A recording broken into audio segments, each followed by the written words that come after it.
Ouvrir un robinet est un geste simple et banal qui peut nous amener à oublier que l'eau n'est pas une ressource inépuisable. Nous allons nous pencher sur le destin tragique de la mer d'Aral en premier lieu. Voici le tableau que vous aviez à compléter. Nous allons le remplir pas à pas et vous mettrez pause quand ce sera nécessaire. Très tôt, l'URSS veut se doter d'une production cotonnière indépendante. Staline organise l'irrigation du désert en prélevant l'eau des deux fleuves alimentant la mer d'Aral. Pour obtenir 1 kg de coton, il faut compter entre 5 000 et 19 000 litres d'eau en fonction du climat. Depuis les années 1960, les autorités savent parfaitement qu'elles vont provoquer la disparition de cette mer. C'est une catastrophe totalement d'origine humaine, pensée et voulue par des hommes. Cette politique permet à l'URSS d'être autosuffisante dans la production du coton. Mais à quel prix? La mer d'Aral s'épuise et disparaît à partir des années 80. Elle laisse derrière elle les carcasses abandonnées et rouillées des chalutiers qui faisaient vivre des dizaines de milliers d'habitants. Les poissons ont disparu, c'est l'exode. Le désert prend possession du paysage.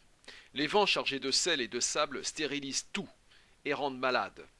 Le climat devient plus extrême, les hivers sont plus froids et les étés plus chauds. C'est une véritable catastrophe écologique et humaine. Pause et écriture. Au début des années 1990, la population locale se mobilise, surtout les femmes. À force de volonté, gouvernement et aide internationale sont mobilisés pour la construction d'un barrage. La fatalité n'existe pas. Il est toujours possible d'agir. Pause, écriture. La petite mer est sauvée au début des années 2000. C'est le retour de la pêche, des emplois et de l'industrie. La population peut retrouver son histoire et l'espoir. Elle peut enfin renouer avec les plaisirs de la mer. C'est le retour de la vie. Pause, écriture. Cette réussite est née d'une coproduction réunissant plusieurs acteurs, locaux et internationaux. C'est une aventure d'hommes et de femmes, une reconquête écologique et une réussite économique. Pause, écriture. L'emblème de l'Ouzbékistan, de l'époque soviétique et d'aujourd'hui, fait apparaître des éléments intéressants. Il est surmonté de l'étoile à 8 pointes, mettant en avant l'islam. L'oiseau, un cumeau, est un symbole de joie.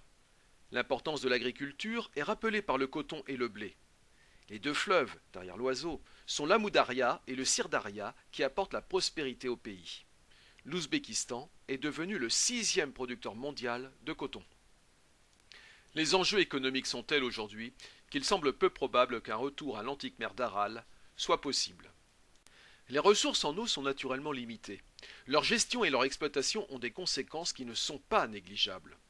D'autant plus que la croissance de la population mondiale va accentuer la pression sur l'eau et donc sur l'environnement. Comment les États et les sociétés font-ils face aux problèmes liés à l'accès et à la gestion de l'eau? Quels sont les impacts sur les sociétés et l'environnement? Nous allons voir cela à travers 4 parties. Une ressource inégalement répartie, maîtriser l'eau face à la poussée démographique, maîtriser l'eau face à la poussée touristique et une source de tension géopolitique. Il existe une pression sur l'eau qui est inégale selon les continents, les pays et les régions. L'Afrique du Nord connaît une situation de pénurie. Les disponibilités en eau sont si faibles que le moindre accident climatique peut avoir des conséquences catastrophiques. Il en va de même pour la péninsule arabique.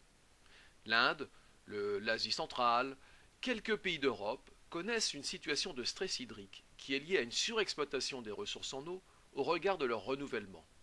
Des pays comme la Chine sont en situation de vulnérabilité. L'équilibre entre la ressource en eau et sa consommation est menacé. Cette pression sur l'eau est liée à l'aridité, à la variation saisonnière des précipitations, mais aussi aux pratiques agricoles. Les pays qui ont développé une économie récréative sont aussi de gros consommateurs en eau, comme par exemple pour les golfs dans l'Arizona. Les besoins en eau de l'industrie sont aussi considérables. Les besoins domestiques sont aussi très importants. C'est une réalité qui va s'accentuer avec le changement climatique, car celui-ci va modifier le régime des pluies avec des sécheresses et des inondations. Maintenant, vous mettez sur pause, vous allez pouvoir recopier et surtout réfléchir à la définition des 3 mots qui apparaissent au-dessus: pénurie, stress hydrique, vulnérabilité. Voici donc les définitions, pause et vérification. Passons à notre deuxième partie. La ville de Bouaké, située en Côte d'Ivoire, est confrontée à une pénurie d'eau potable. Le reportage présente celle-ci comme étant due au retard de la saison des pluies. Et il est vrai que la sécheresse dure traditionnellement 4 mois dans cette région du monde. L'autre cause mise en avant est le prélèvement anarchique de sable qui modifie le sol et empêche l'eau de gagner naturellement le réservoir du barrage qui doit alimenter la ville. Cette situation de pénurie entraîne une rupture de l'approvisionnement, de l'inquiétude et de la colère. Vous pouvez mettre sur pause et compléter votre cours. Il manque une cause majeure dans ce reportage, la poussée démographique. La population de Bouaké est passée de 50 000 habitants en 1960 à 1 500 000 aujourd'hui. Et elle continue de croître. La consommation d'eau a donc explosé. La population de la Côte d'Ivoire étant très jeune, c'est un problème qui va continuer à s'accentuer s'il n'y a pas une décision politique forte de prise. Vous pouvez mettre sur pause et compléter votre cours. La disponibilité en eau douce ne cesse de diminuer depuis les années 50. La situation devient alarmante dans ce croissant qui court du Maroc jusqu'en Asie centrale en passant par les pays du Proche-Orient. Ceci est lié à la croissance démographique, mais pas uniquement, car l'Europe voit sa population stagner et pourtant elle consomme toujours plus d'eau. Nous verrons cela avec la Vendée dans la troisième partie. Vous pouvez mettre sur pause pour compléter votre cours et voyez-vous, vers 2025, 80 pays représentant 40% de l'humanité seraient sous le seuil d'alerte fixé par l'ONU avec moins de 1700 mètres cubes d'eau par an et par habitant. Nous sommes donc confrontés à un véritable défi. Nous allons maintenant aborder et maîtriser l'eau face à la poussée touristique avec l'exemple de la Vendée. 5 millions de touristes fréquentent la Vendée lors de la période estivale et leur nombre augmente chaque année. L'industrie et l'agriculture consomment aussi beaucoup d'eau. Le résultat est qu'à chaque sécheresse, la Vendée est au bord de la pénurie d'eau potable. Pour y faire face, il faut stocker l'eau avec des barrages, car il n'y a pas de nappe phréatique. Il faut donc multiplier les zones de stockage en utilisant d'anciennes carrières. L'une des pistes étudiées aujourd'hui est la valorisation des eaux usées. Maintenant, mettez sur pause et complétez votre cours. Dans cette quatrième partie, nous allons étudier l'eau en tant que source de tension géopolitique entre les États. Par exemple, en 1503, Léonard de Vinci conspira avec Machiavel pour détourner le cours de l'Arno et l'éloigner de Pise, avec laquelle sa ville natale, Florence, était en guerre. Quelques 5 siècles plus tard, Boutros Boutros-Ghali, secrétaire général de l'ONU, constate avec amertume et résignation que les eaux du Nil pourraient être la cause de la prochaine guerre dans sa région natale, celle de l'Égypte, du Soudan et de l'Éthiopie. Mettez sur pause et complétez votre cours. Dans plusieurs régions du monde, le partage de l'eau est à l'origine de tensions entre les États. Le manque d'eau peut entraver le développement et la sécurité. L'eau est donc une ressource stratégique à maîtriser. Vous mettez sur pause et vous complétez votre cours. Le parcours des fleuves et des eaux souterraines est lié au relief et à la géologie.